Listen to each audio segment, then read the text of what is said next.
قالوا آپس میں کہا حرقو جلا دو اس کو. مفسرین لکھتے ہیں، ابن ابی حاتم نے نقل کیا ہے کہ کہنے والا یہ تھا نمرود.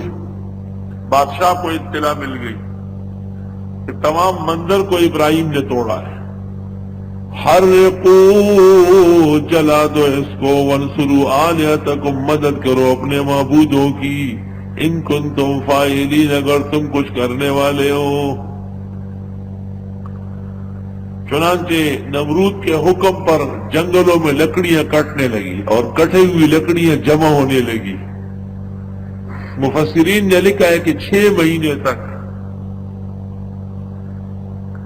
بادشاہ وقت کے حکم پر ایک کھلے میدان کے اندر لکڑیوں کا پورا ٹال لگایا گیا، اور بڑی بوڑھی عورتیں جنہوں نے اپنے گور کفن کے لیے پیسے رکھے تھے وہ انہوں نے بھیجے کہ اس کی لکڑیاں اور تیل خریدیں، کیونکہ ہمارے معبودوں کو ابراہیم علیہ السلام نے جلایا ہے اور بہت بڑا ثواب ہے کہ ابراہیم علیہ السلام کو اب آگ میں ڈالا جائے گا، مجھے بھی اس کا ثواب ملے. جب ہر طریقے سے لکڑیاں جمع ہوئی اور آگ جل گئی اور اس کی شعاعیں آسمان سے باتیں کرنے لگی، تو درمیان میں ایک جھولا لگایا گیا تھا. ابراہیم علیہ السلام کو اس جھولے پر بٹھایا گیا کپڑے اتار کر. ابراہیم علیہ السلام جس وقت جھولے پر بٹھائے جا رہے تھے تو نمرود کی طرف سے ان سے کہا گیا کہ آپ معافی مانگیں اور آپ کہیں کہ میں نے بہت بڑی غلطی کی اور آئندہ نہیں کروں گا تو ہم چھوڑ دیں گے. جیسے نواز شریف نے معافی مانگی اور بھاگ گیا.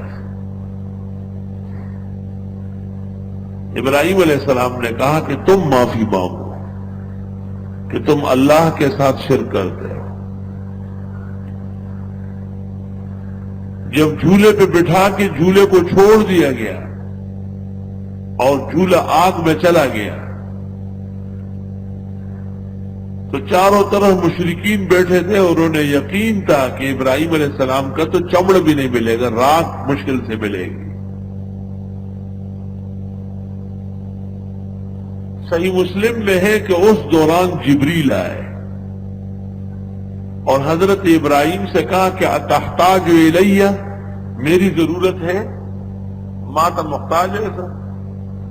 حضرت ابراہیم نے کہا کہ اما الیک فلا، آپ کا محتاج نہیں ہو، جس کے نام پر ڈالا جا رہا ہوں وہ کافی ہے. علمہ بحالی، وہ جانتا ہے میرا حال.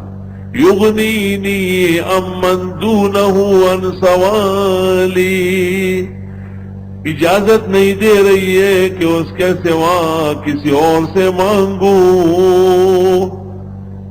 یہ ہے خلیلیت.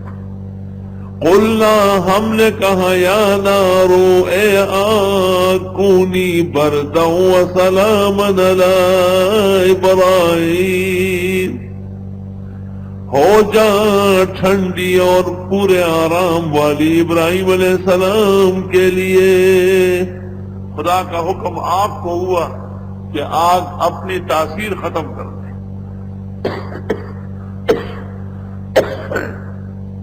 اللہ تعالیٰ نے آگ سے کہا کہ اے آگ، تیرا کام تو جلانا ہے لیکن آج نہیں جلانا ہے. چنانچہ آگ جل رہی تھی اور جلتی نہیں تھی اس میں. اور صحاح میں ہے کہ حضرت جبریل بحکم الہی 70,000 فرشتوں سمیت جنت کا تخت لے کر کے آئے اور وہاں نیچے بچھایا. جب جھولا ٹوٹ گیا ابراہیم علیہ السلام گر گئے تو نیچے تخت پہ آ کے بیٹھ گئے اور جنت سے لباس لے کے آئے، حضرت کو پہنایا. جب آگ بجھ گئی، بعض روایات میں ہے کہ 40 دن میں اور بعض میں ہے کہ 18 دن میں.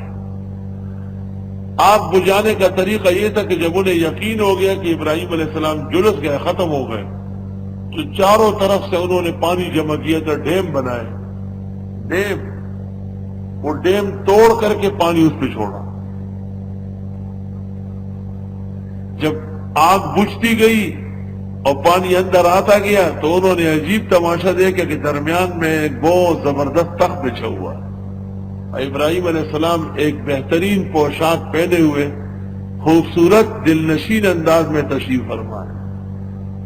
توحید کی برکتیں دے گی۔ قلنا ہم نے کہا یا نار کونی، اے آگ ہو جائیے بردن ٹھنڈی، لیکن ٹھنڈی بھی اتنی نہیں کہ حضرت ابراہیم جم جائے۔ وَسَلَامًا عَلَىٰ إِبْرَاهِيمَ، اور پوری پرسلامت ابراہیم علیہ السلام کے لیے۔ وَأَرَادُوا بِهِ كَيْدًا، اور انہوں نے سازش کی حضرت کے خلاف۔ فَجَعَلْنَاهُمُ الْأَخْسَرِينَ، پس کر دیا ہم نے ان کو ذلیل و خوار۔ وَنَجَّيْنَاهُ وَلُوطًا إِلَى الْأَرْضِ الَّتِي بَارَكْنَا فِيهَا لِلْعَالَمِينَ، بچایا میں نے حضرت ابراہیم کو اور لوط علیہ السلام کو، ان کے بھتیجے تھے، اس سرزمین کی طرف جس میں ہم نے برکتیں ڈالی کائنات کے لیے۔ ابن عساکر نے کہا مکہ مراد ہے، ابن ابی حاتم نے سودی سے نقل کیا ہے کہ ارض شام مراد ہے۔ وَوَهَبْنَا لَهُ إِسْحَاقَ وَيَعْقُوبَ نَافِلًا، اور دیا ہم نے حضرت کو اسحاق بیٹا اور یعقوب پوتا۔ وَكُلًّا جَعَلْنَا صَالِحِينَ، اور سب کو بنایا ہم نے نیک کردار۔ اللہ، سب بلند کردار تھے۔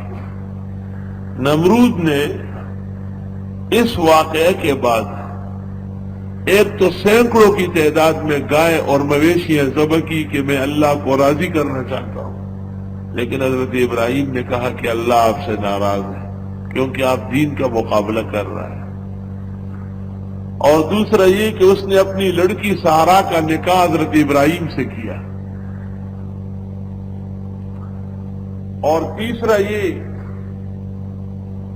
کہ حضرت ابراہیم علیہ السلام کے بارے میں اس نے حکم دیا کہ اب حضرت جہاں جائے اور جہاں تقریر کرے ان کو کوئی کچھ کہے نہیں، لیکن سرکاری اہلکار مقرر کیے کہ لوگوں کو جمع نہ ہونے دے۔